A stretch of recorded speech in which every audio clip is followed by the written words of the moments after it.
Good morning. So today's gospel is well known. It's the story of Martha and Mary. And I think it's one of those stories where we tend to choose a side, right? Either we're kind of like Martha or we're more like Mary.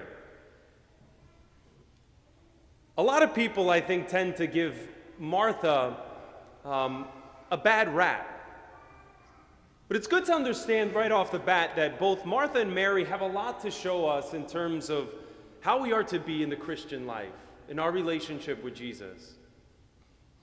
But there's something uniquely special about Mary, and Jesus makes this obvious for us in praising her. He comes to their home, the home of Martha and Mary, who is Lazarus' sisters. Their home wasn't too far from Jerusalem, so what would often happen, I would imagine, is as Jesus was traveling, maybe going from Galilee to Jerusalem, he would stay there and rest and be cared for in order to go to Jerusalem. And so this was probably a common occurrence. And understandably so, Martha is wanting him to be cared for, prepared, and make sure that she offers the good hospitality that that community was known for. So Martha, we hear, is busy, right? She's concerned with the details of hospitality. Her friend Jesus is home, and she wants to make sure that his needs are tended to. After all, he's a rabbi, but he's different. Now Mary, on the other hand, she sits at the Lord's feet, listening to his words. Now, this is a really important posture. It's like biblical code. Something is happening. But in the end, it's Mary who is praised by the Lord, which can be very difficult, I think, for us to understand, especially since we tend to be people who like to be busy. And we live in a world and in a culture where we're often judged by our productivity, right? If you're not doing this or doing that, then you're wasting time. You're not actualizing your potential. You're not doing what others expect of you. You're not being productive. So the temptation often in our lives is to be active, which is important. I think today's lesson from Jesus is especially important when we take into account even the social justice that we often give into and we often participate in, which is very important and necessary. But what's even more important and necessary is the ground on which that social justice, that activity, is founded on and set solidly on. But yet, the problem isn't Martha's hospitality.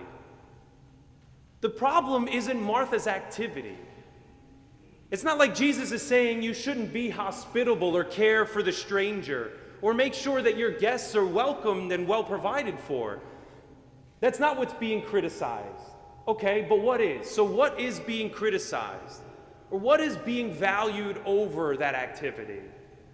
What's being praised is a really good question. I believe that's what's being criticized is Martha's mind, is that her mind, her heart, and her soul are split and divided.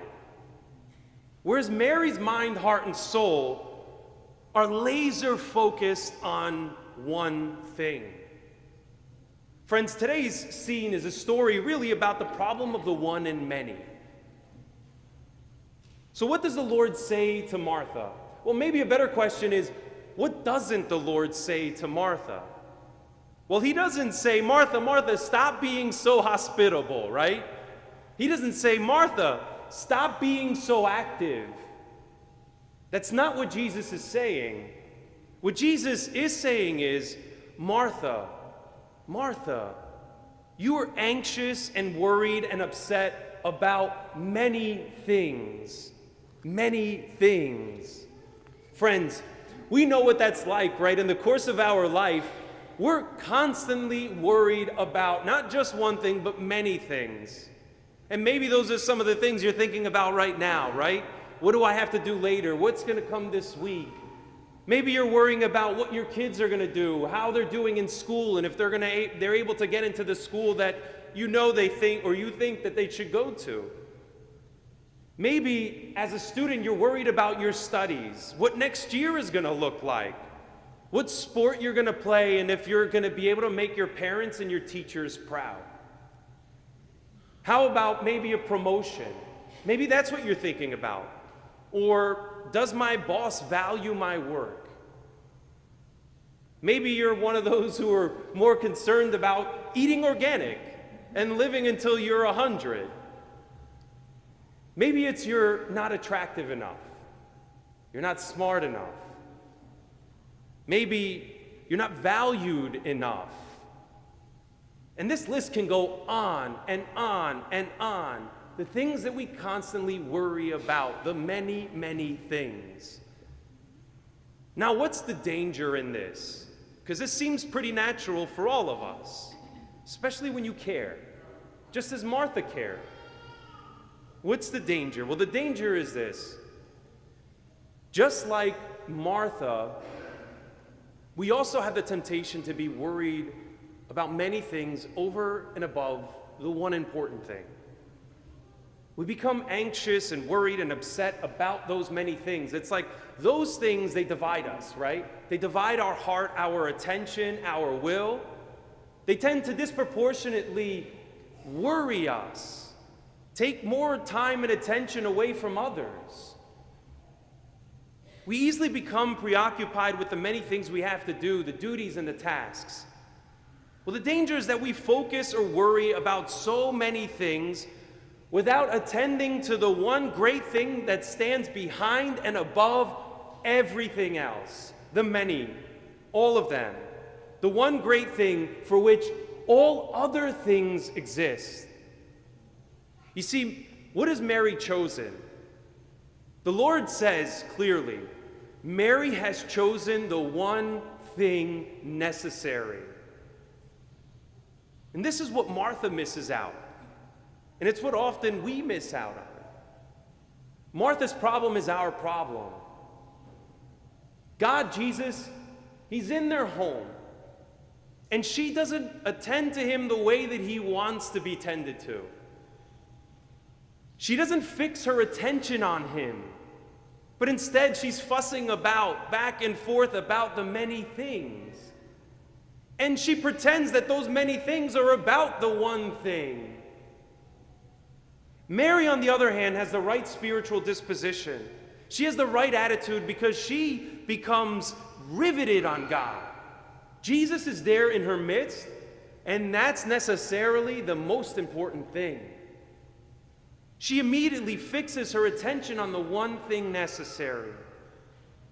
Friends, when our attention is focused on the Lord, it doesn't take away from those other important things in our lives. Often we think that that's the case. The more I give myself to God, the more I pray, the more that I try to live the life that the Lord calls me to, somehow it makes the things that are important in my life meaningless, or it takes away their sweetness and their savor. But I don't think that's it at all. You see, what the gospel is showing us today is that, on the contrary, God makes everything else that is good better. What the gospel is showing us today is that if we really want a lasting impact in our life, if you really want to make a difference in your life, in your family's life, in your community, and in the world, an impact that's truly meaningful and aligned with God's purposes, then he needs to be the one, first and foremost, that sets your orientation. Focusing on him helps to set your vision, to set your trajectory for the things that you do. Friends, when we focus our hearts and souls on the one thing necessary, we'll be better able to address, to enjoy all the things in our life with a greater sense of peace and purpose. That's why the Lord praises Mary. He's stating that it isn't enough to open your door. You have to open your heart. So Mary's disposition, another clue, a biblical code, is really a disposition of prayer and praise. That's what her posture symbolizes. So we hear that Martha's running around doing the good of hospitality, but then Mary is at the feet of the Lord listening to him. And this is a posture in the ancient world of a student before the teacher, right? The disciple before the master. Anytime a teacher sits, the pupils would be around him or her. And this is exactly what's happening. But the code is for prayer. That's what's implied when we hear that Mary sits at the Lord's feet. Friends, and if we get this right, we're better able to get the other things in our lives right. St. Francis de Sales, he said, every Christian should devote 30 minutes of prayer every day. And he says, and if you're busy, 1 hour. St. Teresa of Calcutta puts it a different way. She says it this way: the fruit of prayer is faith. The fruit of faith is love. The fruit of love is service. The fruit of service is peace. Essentially, what she's teaching us is this: if we pray, our belief in God grows. If our belief in God grows, our understanding that God is love grows in us. And if that understanding, that love grows in us, then it does nothing else but to help us to serve. And if we serve the way the Lord calls us to serve, that's when real peace enters our life and into the world. By fixing our eyes on God, then our life becomes ordered according to God's purposes and His design, not ours. Okay, so how do we cultivate in our lives Mary's attitude? Well, here are two things that can help. The first is this: prayer, prayer, prayer. Pray throughout the week, and that'll help you to set your gaze on the one thing necessary. You know, you have to wonder why people's hearts, why their souls become so confused, so disoriented, so anxious, so lost. That happens when we don't pray or when we stop praying. Because when we don't pray and when we stop praying, we lose touch with the one thing necessary. We lose touch with the thing that sets our feet firm in this world, ready for the next. Friend, prayer connects us with God in order to make sense of everything else in our lives. Sometimes we think that God, right, is just another piece of the puzzle in our life. No way. God isn't simply the piece of a puzzle in our life. He's the one who created the puzzle. He's the one who can help us put the pieces where they belong. The second is this: why not carry around with you something small that reminds you of God? Maybe it's a cross or a rosary.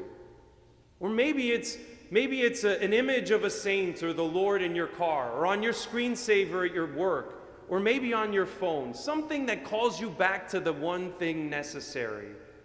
How about incorporating God positively into your language? So when someone asks, how you doing? You say, I'm doing well. Thank God. Friends, Mary's example and Jesus' words, they really help us to focus on the one thing necessary, amidst so many other things. Then the doing that we want to do, the service that you're called to offer, will have true meaning and lasting purpose.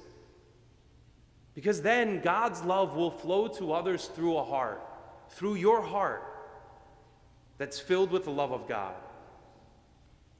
So pray so you can believe. Believe so that you can truly love. When you do that, then you can serve.